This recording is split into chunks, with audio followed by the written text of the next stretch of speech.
So, may cravings na naman ako guys. It's 5 p.m. na naman. So, magdi-dinner na naman.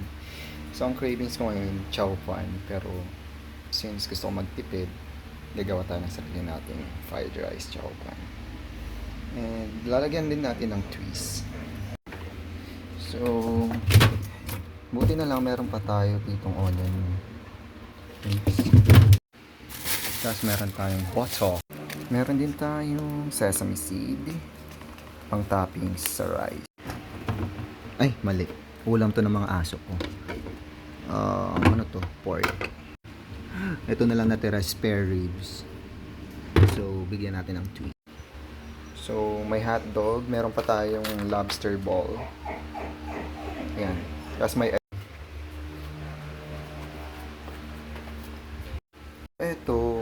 Ito guys, i-marinate lang natin to ng konting asin, paminta, cayenne powder para may anghang, and some nor liquid. Tapos air fry natin to. So lagay na natin yung spare ribs natin. So ito na guys, prepare ko lang yung mga ingredients natin. So hindi ko siya binitak kasi nga isa-sunny side ko to. And itong isang lobster ball, pampatong toppings, itong mga hindi naiwan. Ito yung may hahalo ko. Bahaw. So, i-preheat lang natin siya, yung pan natin. Pag umusok na, lagay natin yung butter. Okay, mainit na yung pan. And let's put the lid.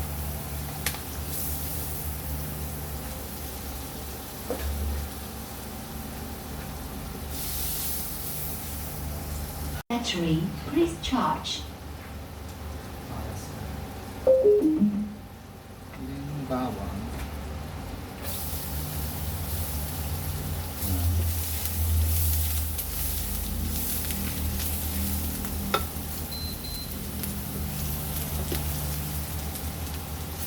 Ako naglalagay ako ng sibuyas. Hindi ko alam, basta gusto ko lang.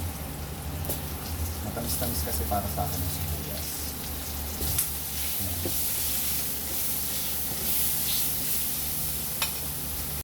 And then lagay natin yung kanin. Diba? Bilis naman maano ng kanin. Binasa ko lang. Kanin-kanin lang.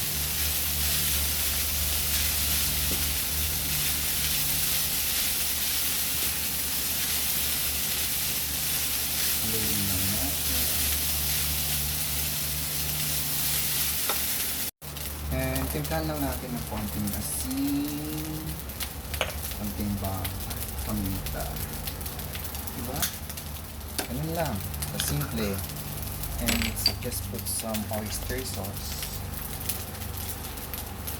Konti lang. Hindi kasi ako mahilig sa oyster sauce. Yan. Haluin lang. Yan. So, inalis ko yung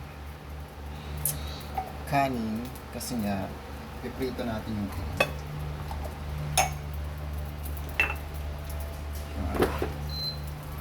egg muna or egg muna.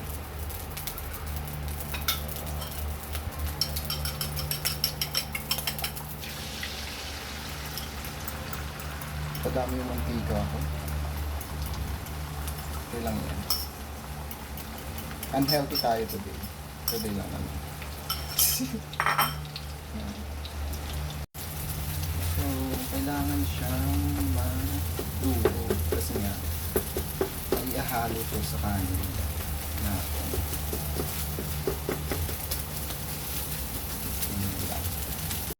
Next naman is yung mga hotdog natin. And yun.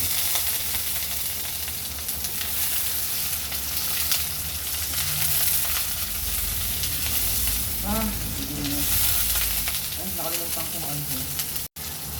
So, malapit na maluto. hotdog.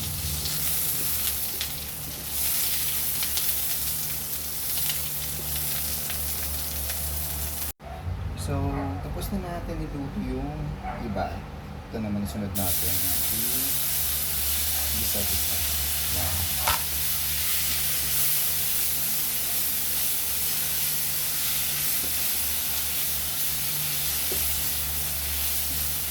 Yan lang yan.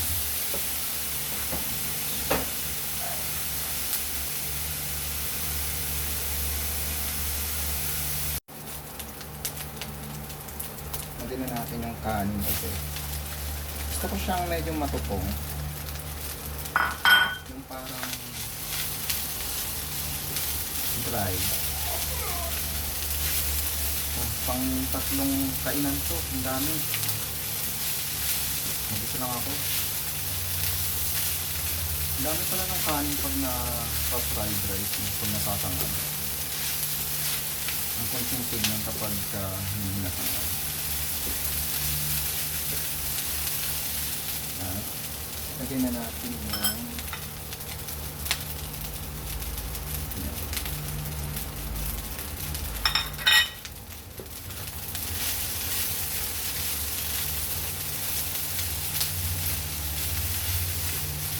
titikman natin in minutes. Kailangan lang natin lutuin muna. Konti yung onion leaves. Ang bango. Lagyan natin yung egg. Dalawang egg.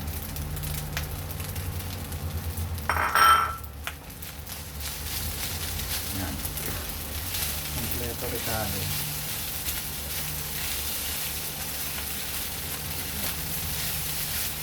Diba? Sarap. Baliktad talaga yung mundo ko. Yung gabi, breakfast. Yung lunch, dinner. Ay, yung tanghali, dinner.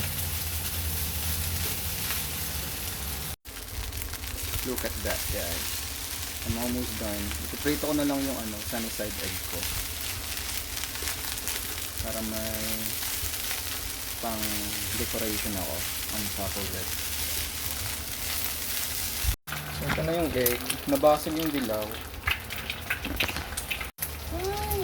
Ito na tanto yung apoy.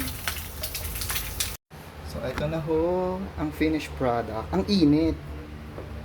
Yan. O, diba ho? Okay na yan. Lamon na.